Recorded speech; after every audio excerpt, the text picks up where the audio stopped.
Bab 551. Bajingan kamu, maki Kama dengan marah. Kemudian, dia menunjuk 4 petugas patroli seraya berkata, Tuan Wira, aku berkata jujur, merekalah yang menyuruhku.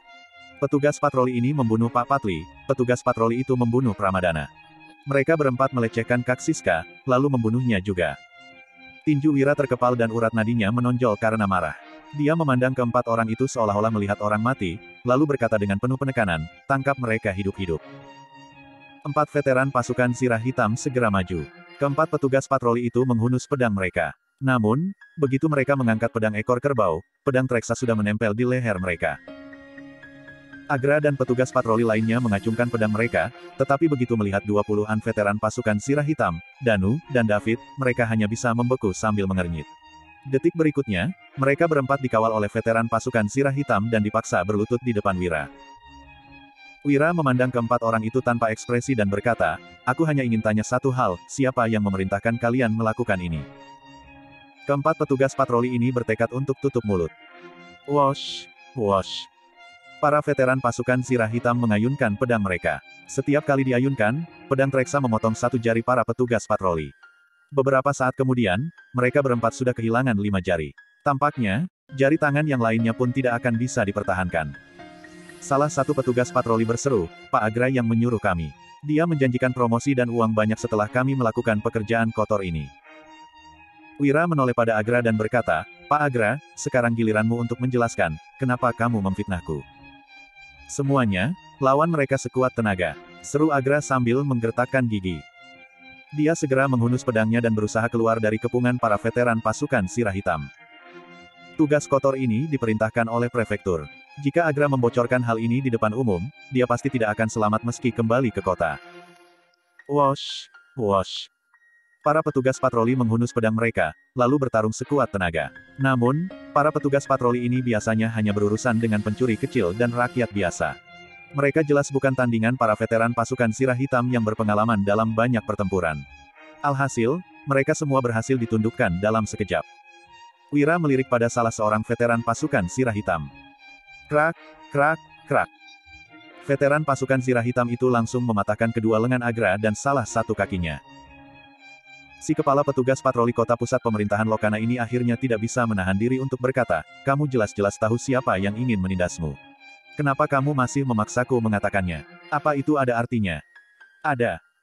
Wira menunjuk mayat di aula dan berkata, aku ingin memberikan penjelasan pada Kak Patli. Krak. Veteran pasukan Zirah Hitam tadi menginjak kaki Agra yang lain. Agra yang tidak bisa menahan sakit karena patah tulang akhirnya berteriak, aku akan mengaku sekarang. Pak Dirjalah yang menyuruhku membunuh mereka untuk menjebakmu.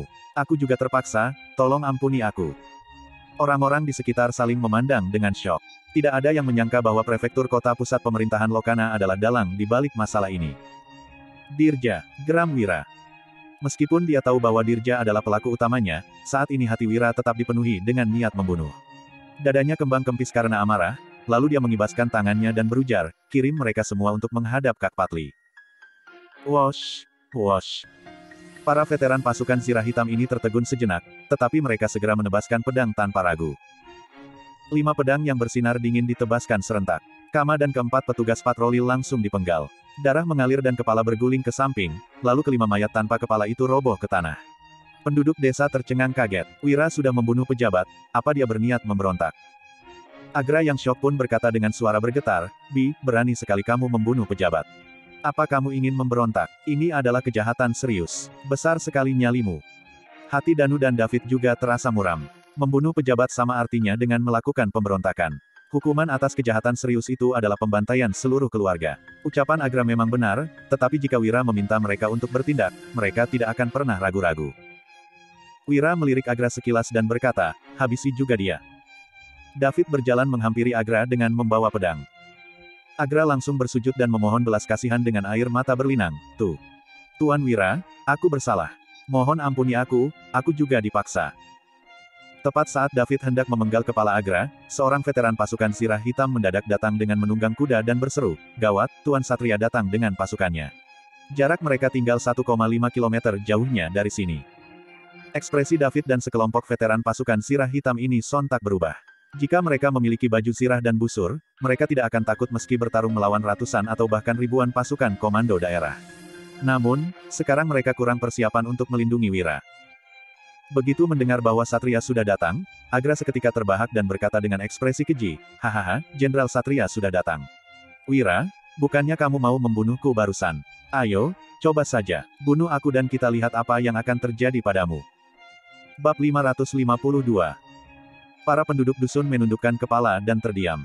Dengan kedatangan Satria dan pasukannya, dendam Patli tidak akan bisa terbalaskan. Pedang David terhenti di udara dan dia pun makin banyak pejabat yang dibunuh, Wira akan makin sulit lolos dari masalah. Namun, tanpa mengucapkan sepatah kata pun, Wira menghampiri Agra dengan membawa pedang Treksa, lalu langsung menebasnya dengan pedang itu. Duk! Kepala Agra menggelinding ke tanah dengan mata terbelalak kaget. Seolah-olah dia tengah bertanya, bagaimana mungkin Wira berani membunuhnya saat Jenderal Satria ada di sini? Tidakkah Wira takut pada mereka? Jangankan jenderal pendamping, biarpun raja datang ke sini, aku tetap akan membunuhmu untuk membalaskan dendam Kak Patli. Ujar Wira. Kemudian, dia membawa kepala Agra dan meletakkannya di depan aula berkabung. Duk! Mada dan semua penduduk dusun Pranowo berlutut dengan air mata berlinang. Mereka bersyukur karena Wira sangat adil. Dia memilih membunuh para pejabat kotor itu demi membalaskan dendam Patli. Kak Patli, aku sudah mengirim orang-orang yang menyakiti keluargamu ke alam baka. Untuk dalang utamanya, harap tunggu sebentar. Aku berjanji untuk mengirimnya ke sana. Ujar Wira. Kemudian, dia membungkuk 3 kali dan pergi dari situ. Penduduk desa yang mendengar ucapan Wira merasa ngeri. Bukankah dalang utama masalah ini adalah prefektur? Apa yang ingin dilakukan Wira? Mungkinkah dia berniat menghabisi Dirja juga? Sementara itu, Mada berbinar menatap Wira dengan penuh penghargaan dan kerinduan. Wira berjalan keluar dari aula tanpa mengatakan apa-apa. Wajahnya muram dan tanpa ekspresi. Setelah datang ke dunia ini, Patli adalah orang pertama yang benar-benar baik yang Wira kenal. Meskipun Patli tidak kaya, dia membantu seluruh penduduk desa dengan segenap kekuatannya. Namun, orang sebaik Patli malah dibunuh oleh pejabat korup. Bahkan, seluruh keluarganya juga dibunuh dengan cara yang begitu kejam. Untuk pertama kalinya, Wira merasakan jijik yang tak terungkapkan terhadap dunia ini. Mengapa para pejabat korup ini begitu berani berbuat jahat? Seolah-olah mereka bebas melakukan apapun yang mereka inginkan. Mereka memutarbalikkan fakta, bertindak semena-mena, dan melanggar hukum. Tidak, dunia ini tidak seharusnya seperti ini. Dunia tidak boleh dipimpin oleh sekelompok bajingan ini. Danu mendadak berkata, Kak Wira, pasukan Satria akan segera datang. Kita harus gimana sekarang? Masalah paling genting saat ini adalah bagaimana mereka harus menghadapi pasukan Satria. Bagaimanapun, membunuh pejabat sama saja dengan pemberontakan. Baik pemerintah maupun istana tidak akan mengabaikan pelanggaran ini. David berada di sebelah berlutut dan berkata, Tuan, apapun keputusanmu, kami akan mendukungmu. Kami akan mengikutimu sampai mati, Tuan. Kami sudah muak dengan kerajaan ini. Timpal sekelompok veteran pasukan Zirah Hitam lainnya sambil berlutut. Wajah mereka memancarkan niat membunuh saat mengatakan itu. Sejak Panglima Dirga dibunuh, mereka sudah mati rasa terhadap kerajaan. Pernah terbesit keinginan untuk memberontak dalam hati mereka. Sayangnya, Panglima Yuda tetap setia pada raja dan kerajaan. Jadi, dia tidak pernah mau menempuh jalan ini. Namun, mereka mendapat secercah harapan karena tampaknya Wira tidak memuja kerajaan. Sekarang, para pejabat mati di tangan mereka. Mungkin inilah saatnya mereka mengumpulkan pasukan. Diam, jangan sembarangan bicara. Pada dasarnya, kerajaan ini baik, hanya orang-orang di dalamnya yang jahat. Kelak, jangan pernah mengungkit tentang hal ini lagi. Kita semua adalah rakyat yang patuh di bawah kekuasaan istana, ujar Wira dengan tampang serius. Dia tidak pernah memikirkan tentang pemberontakan. Biarpun ada kesempatan, dia tidak akan menempuh jalan ini. Sekelompok veteran pasukan Zirah Hitam ini hanya bisa terdiam dan mengerucutkan bibir mereka. Rakyat patuh mana yang membunuh pejabat? Wira bahkan berniat menghabisi sang prefektur. Kak Wira, jadi kita harus gimana sekarang? Begitu pasukan Satria tiba, mereka akan tahu kalau kita membunuh para pejabat itu. Mereka nggak mungkin mengampuni kita, ujar Danu. Aku membunuh para pejabat itu karena mereka pantas dibunuh, bukan untuk memberontak pada istana. Wira memicingkan matanya saat berkata, aku akan menemui Satria dan pergi ke balai prefektur untuk menjelaskan masalah ini bersamanya. Jangan, Tuan, larang David dan sekelompok veteran pasukan Zirah Hitam lainnya dengan ekspresi syok. Bab 553. Apa Wira sedang bercanda? Dalang utama masalah ini adalah Dirja, sang prefektur kota pusat pemerintahan Lokana. Pria itulah yang membuat rencana untuk menjebak Wira.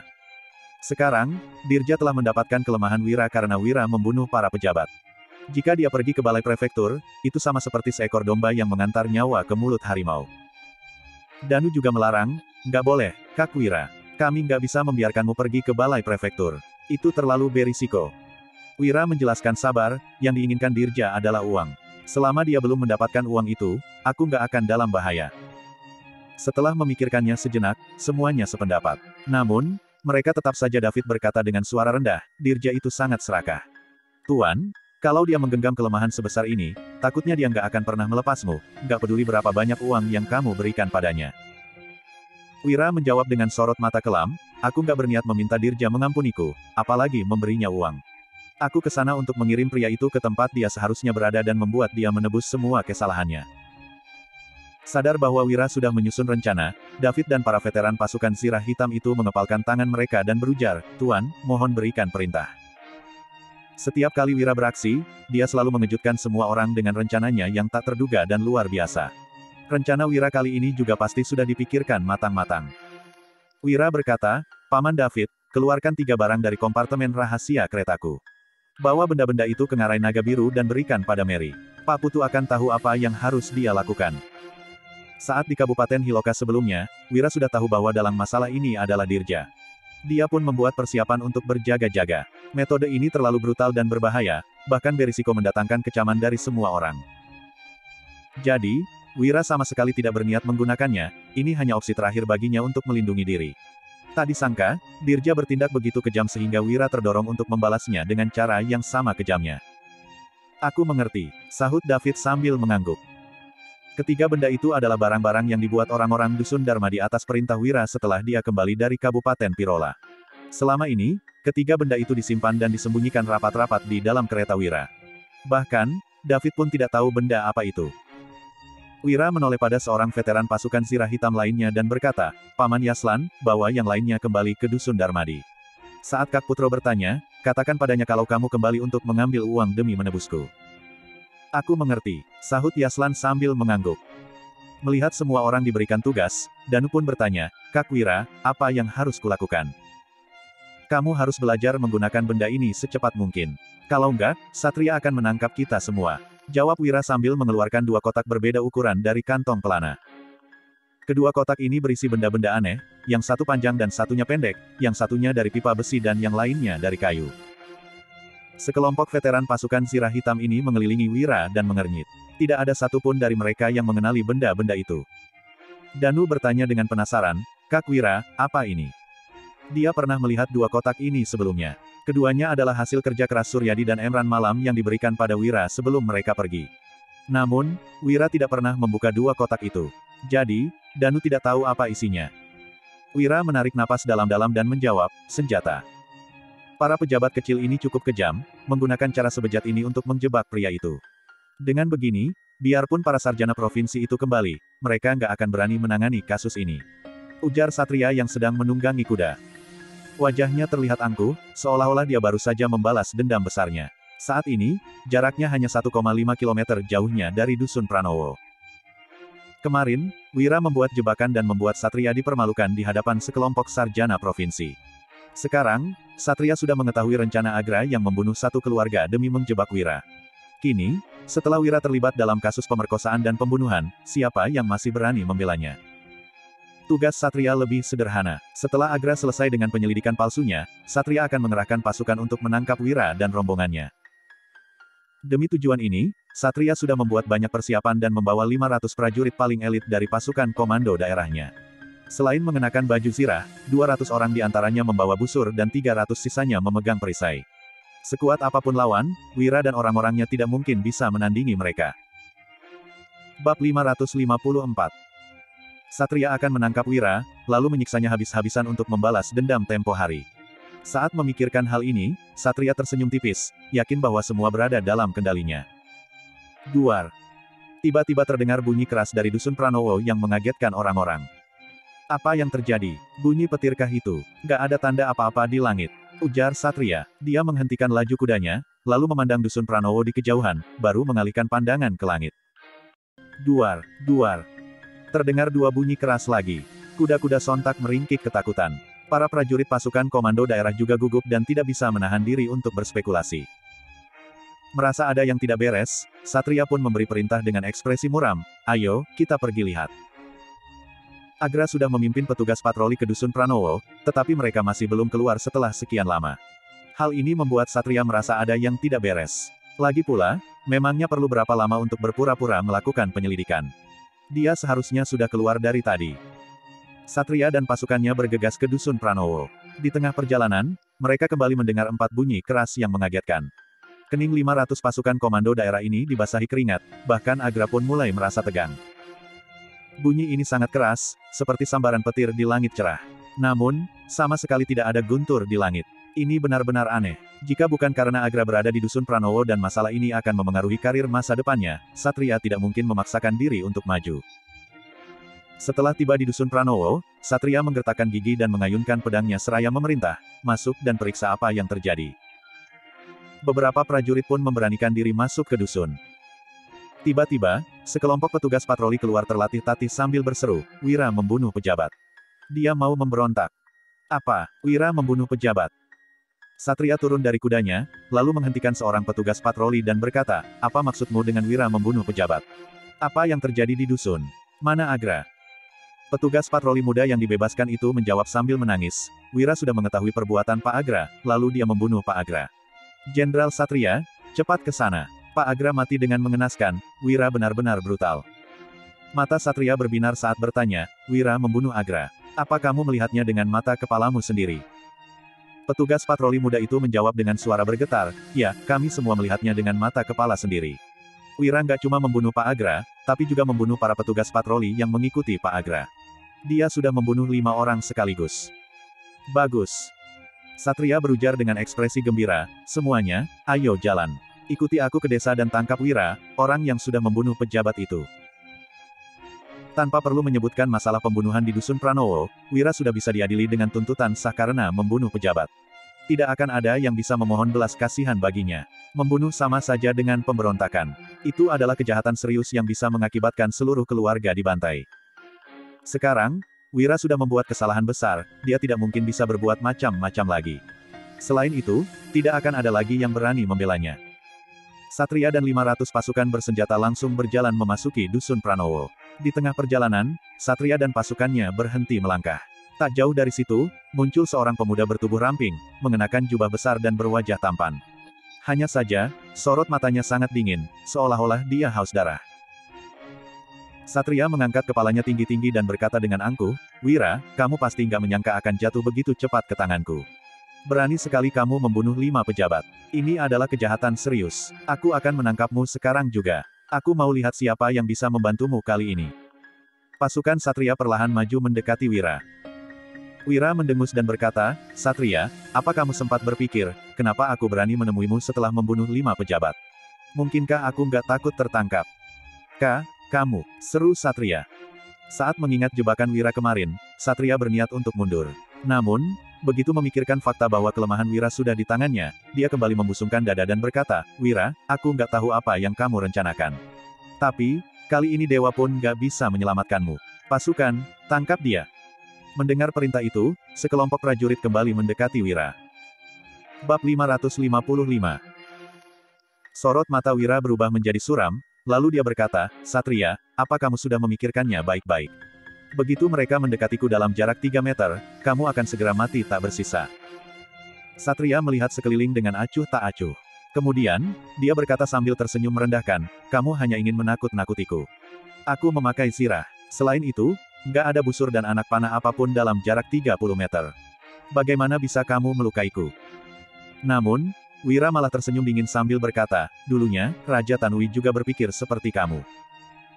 Mendengar kata-kata itu, ekspresi wajah Satria berubah drastis. Dia segera turun dari kudanya, lalu berlari ke belakang pasukan dan mengancam, "Wira, aku adalah pejabat resmi. Membunuhku sama saja dengan memberontak." Kemenangan besar melawan Raja Tanui telah menimbulkan kontroversi di istana. Mereka tidak sepenuhnya mengakui kemampuan Wira. Akan tetapi, fakta bahwa dia berhasil menembak mati Raja Tanui dari jarak 180 meter adalah tak terbantahkan. Apabila Wira menyembunyikan sebuah misil 3 busur dalam jarak 180 meter, Satria sudah pasti akan menghadapi nasib yang sama seperti Raja Tanui.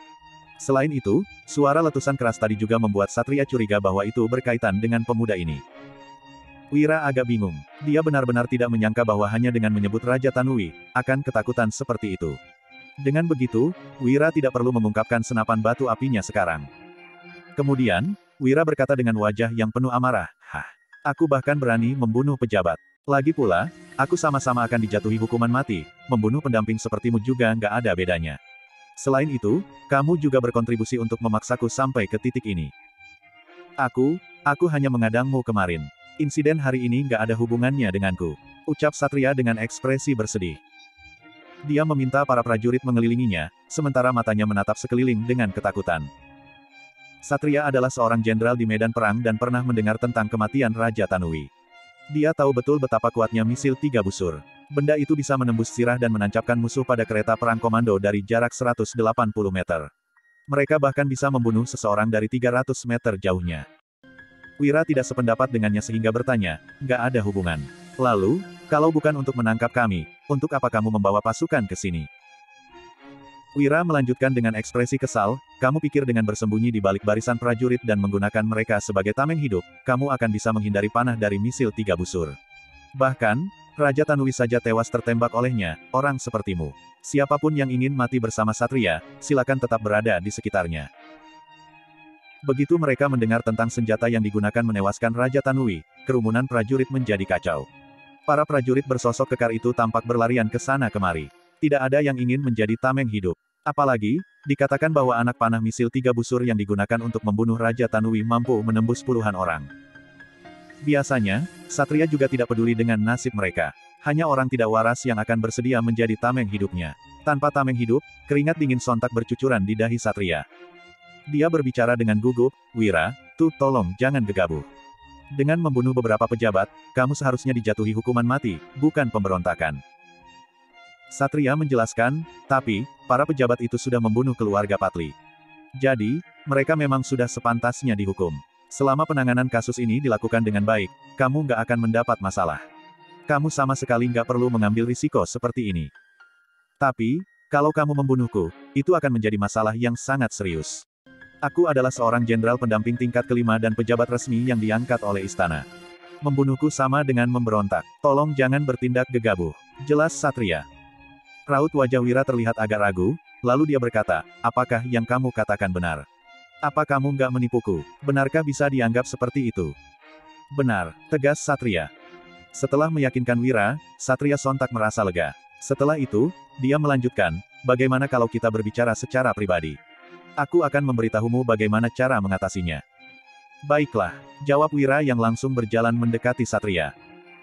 Ketika melihat mata Satria yang bergerak, Wira tak kuasa mendengus ringan sembari mengingatkan, "Jangan macam-macam. Aku ini gampang marah. Sebelum datang, aku sudah memutuskan untuk menembakmu sampai mati. Kalau kamu berani menjebakku, kita akan mati bersama di sini. Jangan khawatir, aku nggak berani macam-macam. Masalah ini masih bisa diselesaikan. Janji Satria." Dia mengusir prajurit yang ada di sekitarnya, lalu berbicara dengan suara pelan, "Meskipun kamu sudah membunuh pejabat, kasus ini akan diadili oleh Tuan Dirja. Bagaimana kasus ini akan diselesaikan, itu sepenuhnya tergantung pada kata-katanya." Wira menggerutu, "Dia selalu menargetkanku. Bagaimana mungkin dia nggak memanfaatkan kesempatan ini untuk menjatuhkanku?" "Bocah, apa kamu nggak tahu alasan kami menargetkanmu?" tanya Satria. Melihat Wira yang kebingungan, Satria pun menjelaskan dengan ekspresi sedih, "Karena dirimu, semua pejabat turun pangkat 1 tingkat. Untuk naik kembali, kami harus mengeluarkan banyak uang. Kamu sudah menghasilkan banyak uang di kota pusat pemerintahan Jagabu, jadi kami sebenarnya hanya ingin mendapatkan kompensasi darimu." Bab 556. Wira mengernyit selama beberapa saat, lalu berkata, "Jadi maksudmu, selama aku memberikan uang, masalah ini bisa diselesaikan?" Satria mengangguk berulang kali seraya menjelaskan, "Iya, uang bisa menyelesaikan semua masalah. Jangankan membunuh beberapa pejabat biasa, kalaupun membunuh pejabat resmi, selama kamu membayar cukup banyak uang, semua masalah bisa ditutupi." Wira mendengus sembari berkata, "Jadi, berapa banyak uang yang harus kubayar untuk menyelesaikan masalah ini?" Satria langsung mengulurkan 2 jari.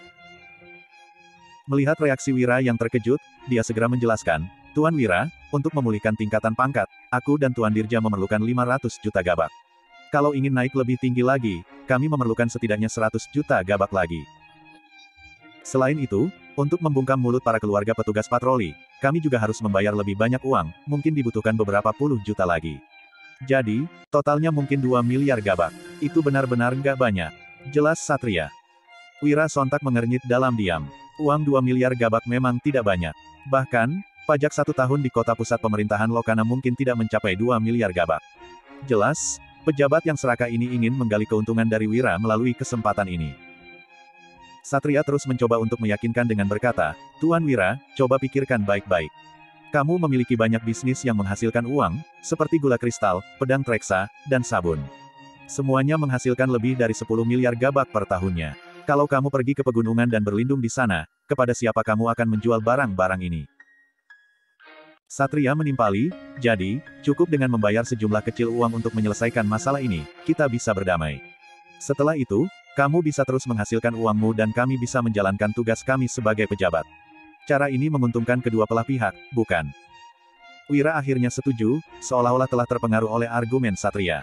Kemudian, dia terdiam sejenak sebelum berkata, oke, tapi saat ini aku nggak membawa begitu banyak uang. Aku perlu mengutus seseorang ke dusun Darmadi untuk mengambil uang. Mendengar itu, Satria sontak mengangguk, lalu berkata sambil tersenyum, boleh. Tapi, sebelum itu, kamu harus ikut denganku ke kota pusat pemerintahan. Biarkan bawahanmu yang pergi mengambil uang di dusun Darmadi saja. Wira menyetujui dengan lugas, oke. Dia memang berencana untuk pergi ke kota pusat pemerintahan untuk menghindari kecurigaan, lalu membiarkan Danu dan yang lainnya berada di luar kota. Tidak disangka, Satria akan mengusulkan hal yang sama, itu malah sesuai dengan rencananya. Hufet. Satria sontak menghela napas lega. Tujuannya adalah menangkap Wira dan membiarkannya diadili oleh Dirja, serta memeras uang darinya. Sekarang, Wira telah setuju untuk memberikan uang dan bersedia pergi ke kota pusat pemerintahan. Hal ini juga, sesuai dengan apa yang diinginkan oleh Satria. Kedua belah pihak pun merasa sangat puas. Wira memberikan instruksi kepada Danu dan pasukan Sirah Hitam, lalu mengikuti pasukan Satria untuk pergi ke kota pusat pemerintahan Lokana. Dusun Pranowo terletak sekitar 30 km dari kota pusat pemerintahan. Ketika mereka tiba di balai prefektur, hari sudah sore. Wira menunggu di halaman belakang selama 1 jam, lalu seorang pria parubaya berseragam pejabat tingkat keempat pun berjalan kemari. Ada Satria yang mengikutinya di belakang. Saat ini, sorot mata Wira tiba-tiba menjadi suram. Dia juga mengepalkan tangannya erat-erat. Momen ini mengingatkannya pada tragedi keluarga Pranowo yang mengerikan, juga merupakan alasan dia datang ke kota pusat pemerintahan Lokana. Jadi, kamu adalah Wira? Tanya Dirja. Setelah itu, dia melirik Wira dari atas ke bawah dan berkata dengan ekspresi serius, kamu sungguh bernyali. Beraninya kamu membunuh Pak Agra dan 4 petugas patroli. Itu adalah kejahatan besar yang berpotensi membunuh seluruh keluargamu. Saat ini, Dirja merasa campur aduk antara kemarahan dan kegembiraan. Dia marah karena kepala petugas patroli yang diutusnya telah dibunuh oleh pemuda ini. Sebelumnya, Wira juga telah mengusir Lasmana yang diutus olehnya untuk menyampaikan pesan. Kini, dia bahkan membunuh Agra yang memasang jebakan untuknya. Ini jelas adalah tindakan yang tidak menghargai Dirja. Sementara itu, hal yang membuatnya senang adalah fakta bahwa Wira telah melakukan pembunuhan. Hal ini justru memberikan Dirja kesempatan untuk memegang kendali atasnya. Wira hanya berkata sambil tersenyum dingin, Dirja, bukannya kamu tahu jelas alasanku membunuh mereka. Kamu hanya menginginkan uang, kan? Aku akan memberikan 2 miliar gabaknya. Mulai sekarang, kita nggak berhubungan lagi satu sama lain. Raut wajah Dirja berubah menjadi serius. Pemuda ini sudah jatuh di tangannya, tetapi masih berani begitu sombong. Saat ini, Satria malah menghela napas, lalu, hehe, Wira, 2 miliar gabak hanyalah kesepakatan di antara kita. Tapi, masalah kasus ini sepenuhnya di tangan Tuan Dirja. Dia adalah seorang pejabat yang jujur, adil, dan berprinsip. Uang 2 miliar gabak nggak akan bisa merusak integritasnya. Bab 557. Saat berada di luar dusun Pranowo, Satria hanya khawatir tentang kemungkinan diserang oleh misil 3 busur. Sekarang, ketika sudah kembali ke kota pusat pemerintahan Lokana, dia tentu bisa bertindak semena-mena. Dia bisa memeras Wira sepuasnya. Dirja mendongak seraya berkata, benar. Aku nggak membutuhkan 2 miliar gabak ini, tapi aku akan bertindak sesuai hukum. Aku akan menjatuhimu dengan hukuman mati dan memusnahkan keluargamu. Mendengar kata-kata itu, Wira tak kuasa tertawa dan berkata, hehe, kalau kamu benar-benar seorang pejabat yang jujur, bagaimana mungkin kamu akan mengutus Lasmana untuk menyampaikan pesan padaku? Kita semua sama-sama licik. Nggak usah berpura-pura lagi. Wira melanjutkan, berapa banyak yang kamu inginkan? Uang bukan masalah bagiku. Aku akan menganggapnya sebagai sumbangan untuk pengemis. Pengemis? Tanya Dirja yang emosi. Pada akhirnya, dia tetap menggertakkan gigi dan berkata, harga pastinya 5 miliar gabak. Wira merenung sejenak sebelum menjawab dengan serius, oke, tapi setelah kubayar, kamu harus menjamin untuk membebaskanku. Dia tidak sepenuhnya mempercayai Dirja dan Satria. Akan tetapi, dia juga hanya sedang berakting sekarang. Oke, jawab Dirja. Usai mengatakan itu, dia segera memerintahkan, petugas, bawa Wira ke penjara dan beri dia perlakuan istimewa. Usahakan untuk memenuhi keinginannya. Dua petugas pengadilan segera membawa Wira pergi. Kemudian, Satria bertanya kepada Dirja, Tuan, apakah setelah menerima uang, kamu benar-benar akan melepaskan Wira? Kita bisa terus memerasnya, jadi dia nggak seharusnya dilepaskan begitu saja. Petik 2. Lantaran Wira langsung menyetujui untuk memberikan kompensasi sebesar 5 miliar gabak tanpa berpikir panjang, itu menandakan bahwa dia tidak sulit untuk diperas. Dirja menjawab sembari tersenyum dingin, melepaskannya. Bagaimana mungkin semudah itu? Kita akan memerasnya sampai habis, lalu menyingkirkannya supaya nggak menyebabkan masalah di masa depan. Mendengar kata-kata Dirja, Satria sontak mengangguk sambil berkata, aku setuju. Kita sudah memiliki dendam besar dengan dia. Apalagi, bocah ini bukan orang baik, jadi dia nggak seharusnya dibiarkan hidup. Kabar penangkapan Wira telah menyebar luas dari kota pusat pemerintahan Lokana ke seluruh penjuru. Di rumah keluarga Sudarto yang berlokasi di kota pusat pemerintahan Lokana, Pramana yang sangat marah berkata, ayah, cepat menggunakan semua kekuatan keluarga Sudarto untuk menyelamatkan Paman Wira dengan segala cara. Sementara itu, kepala keluarga Sudarto, Pedro Sudarto, berkata dengan ekspresi serius, Pramana, Dirja pernah menggulingkan Patih dan menyingkirkan pejabat prefektur. Sosok kejam seperti dia nggak akan ragu untuk bertindak kejam. Kita nggak seharusnya mengambil risiko melawannya hanya demi Wira yang bahkan nggak diinginkan istana. Apalagi, Wira sudah membunuh pejabat. Itu adalah tindakan yang sangat bodoh. Jangan berhubungan lagi dengan orang-orang semacam itu di masa depan. Tegas Pedro.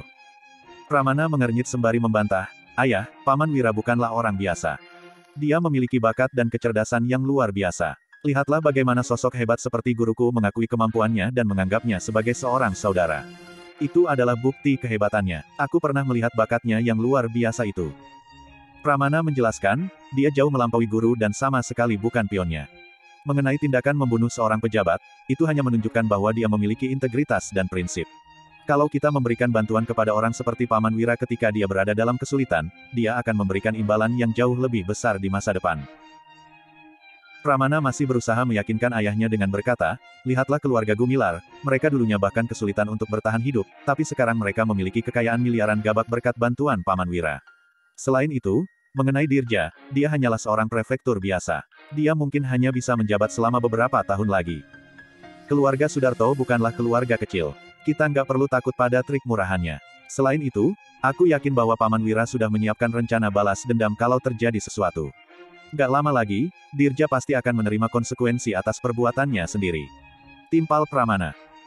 Usai mendengar penjelasan putranya, Pedro mengernyit sembari berkata, Pramana, perkataanmu ini makin nggak masuk akal. Sebagai rakyat biasa, kita sebaiknya jangan berselisih dengan pejabat. Apalagi, Wira sudah dibuang dari istana dan nggak memiliki relasi di lingkungan pejabat. Dirja adalah seorang pejabat tingkat keempat, sementara kota pusat pemerintahan Lokana adalah wilayahnya. Atas dasar apa dia mampu melawan Dirja? Trik apa yang bisa digunakan Wira? Tanya Pedro. Saat ini, Pramana malah mendongak seraya berkata, ayah, mari kita membuat taruhan. Beri aku kesempatan untuk membantu Paman Wira. Kalau dia benar-benar nggak memiliki cara untuk keluar dari situasi ini, aku nggak akan lagi memintamu untuk campur tangan. Melihat putranya yang masih bersikeras, Pedro hanya bisa menggelengkan kepala sambil berkata, kamu ini memang keras kepala. Bab 558. Di Dusun Pranowo, berita penangkapan Wira telah membuat semua orang merasa kebingungan dan takut. Saat Wira berada di sana, mereka merasa aman, bahkan di tengah kesulitan terbesar sekalipun. Sekarang, begitu Wira pergi, mereka merasa kehilangan pemimpin sehingga hidup dalam kegelisahan. Untungnya, pasukan Zirah Hitam yang mengikuti Wira telah mengalami banyak pertempuran dan memiliki kekuatan mental yang luar biasa. Selain itu, Wira telah memberikan instruksi sebelumnya sehingga mereka tidak begitu panik. Kenapa semua orang terlihat begitu murung? Karena Paman Wira memiliki rencana, dia pasti akan baik-baik saja, ucap Fabrian untuk menenangkan semua orang. Setelah itu, dia yang kembali dengan mengikuti rombongan pun bertanya kepada Danu, Danu, apa yang Paman Wira minta kamu lakukan di sini? Danu menjawab dengan serius, aku diminta untuk mengurus pemakaman keluarga Kak Patli dan menjaga barang-barang ini. Oke, kalau begitu pastikan semuanya dilakukan dengan baik, ucap Fabrian. Setelah itu, dia melambaikan tangan seraya berkata, oh iya, tolong siapkan 2 orang lain. Aku akan pergi selama beberapa hari. Danu merasa heran sehingga bertanya, apa yang akan kamu lakukan? Fabrian malah menjawab sambil tersenyum licik, dirja sialan itu, beraninya dia mencelakai Paman Wira. Aku tentu gak akan membiarkannya begitu saja. Keesokan harinya, berita tentang penangkapan Wira telah menyebar hingga ke Kabupaten Pirola. Mendengar berita ini, Lasmana yang berasal dari keluarga kaya kabupaten pun mencemooh. Wahyudi, aku pikir kamu sangat hebat, ternyata kamu memiliki kendali diri yang begitu lemah. Tuan Dirja hanya menggunakan sedikit trik, tapi kamu malah nggak bisa menahan diri dan membunuh seorang pejabat. Tindakanmu ini pasti akan membuatmu dihukum mati. Dengan keserakahan Tuan Dirja, dia pasti akan memerasmu sampai nggak bersisa sebelum menyingkirkanmu. Kalau tambak garam Vika, kamu nggak akan bisa mempertahankannya untuk waktu yang lama. Sudah waktunya aku bersiap-siap, ucap Lasmana. 3 hari kemudian, David pergi ke Ngarai Naga Biru dengan menunggang kuda, lalu menceritakan situasinya secara umum. Apa, beraninya Dirja si bajingan itu menjebak Wira? Seru Mary. Wanita itu sangat kesal hingga mengangkat goloknya.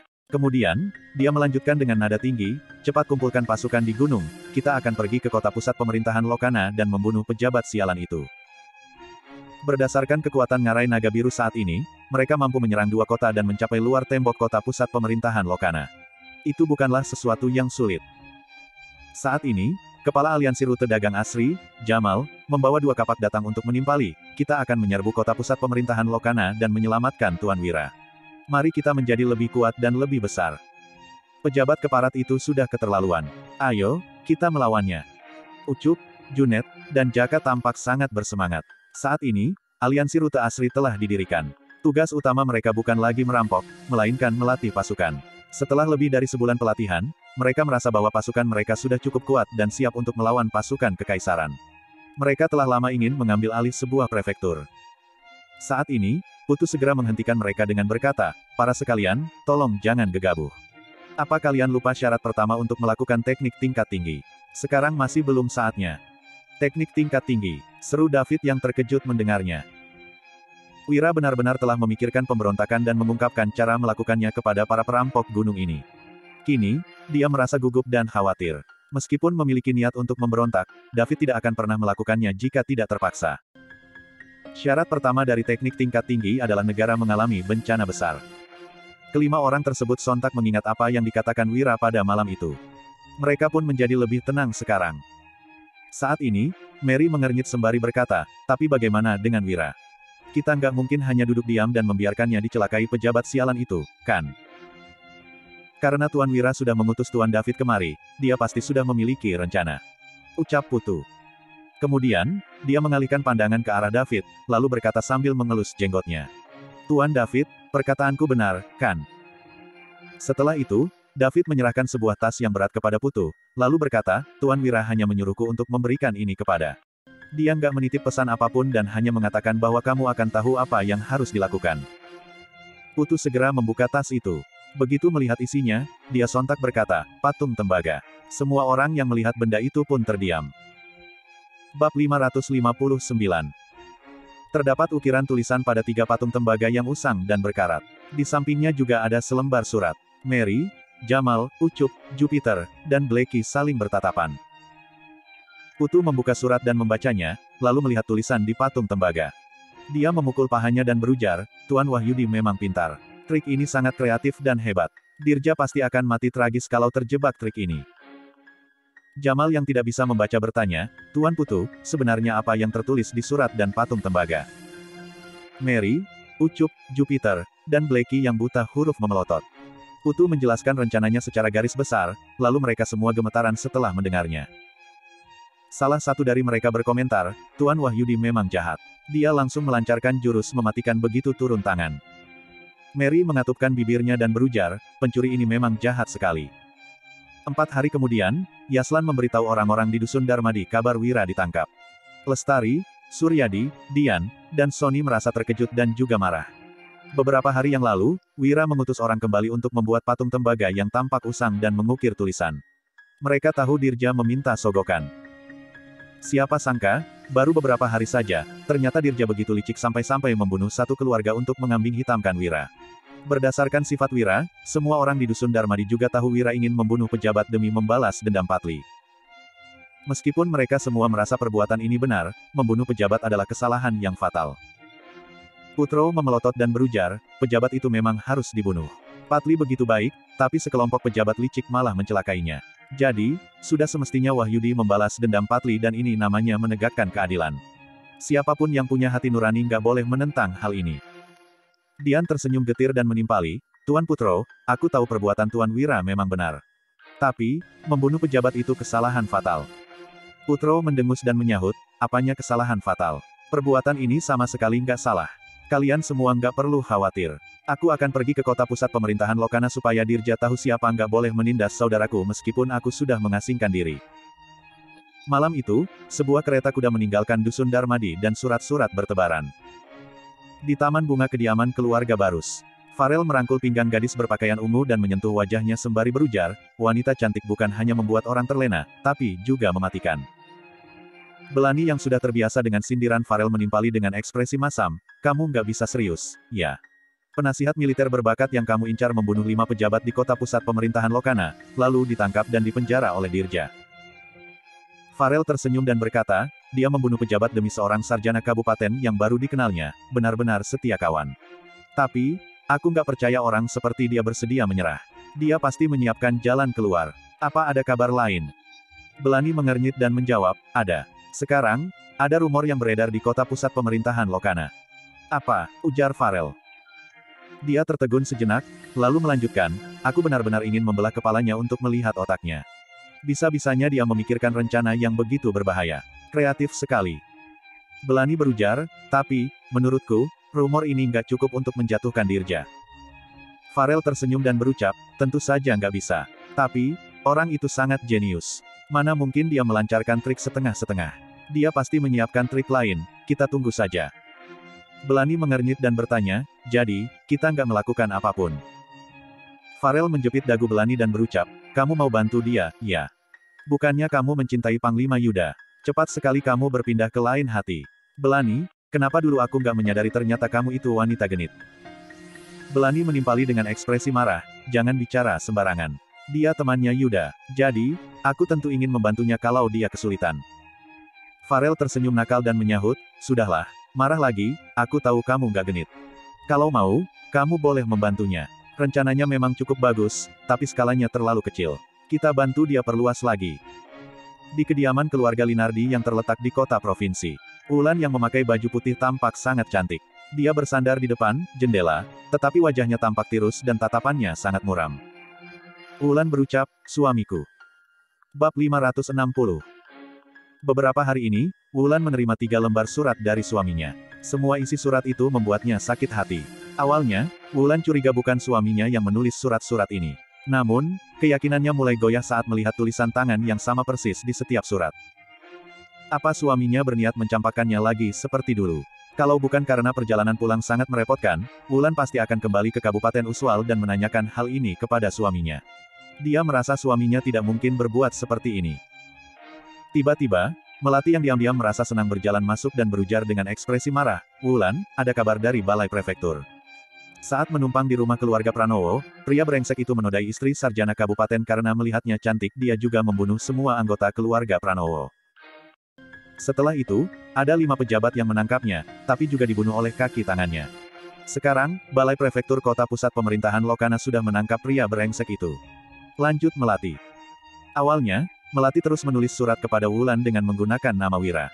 Melati ingin memisahkan Wulan dan Wira, tetapi Wulan tetap tidak percaya dan terus menanti Wira. Sekarang, Melati merasa senang sesudah mendapat kabar dari kota pusat pemerintahan Lokana.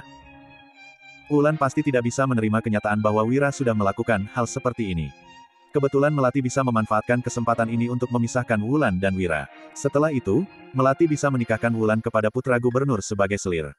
Melati juga bisa menarik ayah mertuanya ke kubu penasihat kanan untuk mendapat dukungan dari sang penasihat. Apa? Ujar Wulan. Dia tertegun sejenak, lalu air matanya mengalir. Wulan menggeleng dan melanjutkan, aku nggak percaya suamiku bisa berbuat seperti itu. Kamu pasti berbohong. Sekarang, Wira sudah berubah. Dia tidak mungkin melakukan hal yang keji seperti ini. Wulan tidak percaya Wira akan berbuat cabul dan membunuh seluruh anggota keluarga Pranowo. Adapun masalah membunuh pejabat, kemungkinan Wira memang melakukannya. Namun, tindakan Wira ini pasti ada penyebabnya. Melati menjelaskan, Wulan, untuk apa aku membohongimu? Kakakmu membacanya dari laporan pemerintah. Wulan menggeleng dan menimpali, suamiku ada di Dusun Darmadi. Mana mungkin dia pergi ke kota pusat pemerintahan Lokana untuk membunuh orang? Pasti ada yang salah. Aku mau pergi ke kota pusat pemerintahan Lokana untuk menemui suamiku. Aku mau mencari tahu kebenaran dari masalah ini. Raut wajah Melati berubah drastis dan dia berujar, Wulan, kamu gila, ya. Membunuh pejabat itu kesalahan fatal. Apa kamu mau ikut dia mati? Wulan menyeka air matanya dan berucap dengan yakin, kalaupun harus mati, aku juga akan mati bersama suamiku. Aku nggak percaya dia melakukan semua ini. Aku mau menemui suamiku. Kamu, seru Melati seraya mengerutkan dahi. Dia merasa Wulan sangat keras kepala. Sekalipun Wulan dan Wira adalah pasangan suami istri, seharusnya Wulan segera memutuskan hubungan dengan Wira pada saat-saat seperti ini. Namun, dia malah ingin mati bersama Wira, benar-benar gila. Di dalam penjara di kota pusat pemerintahan Lokana, Wira sedang menulis puisi, pantang menyerah, di atas kertas. Dia bisa memahami perasaan Yeshai Zafrin yang dipenjara waktu itu. Aku ditahan di kota pusat pemerintahan Lokana, terkurung dalam sebuah ruangan sempit. Keadilan pasti ada di dunia ini, aku akan bangkit dari keterpurukan. Satu hari bagaikan 1000 tahun, banyak hal yang terlewatkan di luar sana. Kini tak lagi kurasakan indahnya kebebasan, hanya kerinduan yang bisa kupendam. Tak lama kemudian, pintu sel dibuka petugas penjara berjalan masuk sambil membawa kotak makanan. Dia tersenyum dan berujar, Tuan Wira, hanya kamu yang bisa bersikap seperti ini di penjara. Ketika penjahat lain ditahan di penjara, ekspresi mereka akan tampak sedih dan mereka akan terus mengeluh. Namun, Wira malah berlatih seni bela diri, menulis, dan tidur nyenyak begitu masuk. Wira sama sekali tidak gugup. Selain itu, Dirja dan keluarga Sudarto sudah berpesan bahwa Wira tidak boleh menderita di dalam penjara. Wira mendapatkan makanan lezat setiap hari, yang bahkan lebih enak dari makanan orang lain di luar sana. Terima kasih, ujar Wira yang menyimpan kuasnya. Kemudian, dia mulai melahap makanannya. Wira selalu berlatih seni bela diri di penjara sehingga cukup menguras tenaganya. Jadi, dia butuh makan yang banyak. Di sel penjara yang tidak jauh dari sana, banyak tahanan yang mengiler saat melihat Wira makan, mata mereka berbinar-binar. Saat makanan Wira tersisa sedikit, tahanan di sel seberang merobek bajunya, lalu menjadikannya sebagai tali dan melemparnya ke depan pintu sel Wira. Tahanan itu memelas, Kak, biar aku bantu kamu habiskan sisa makananmu.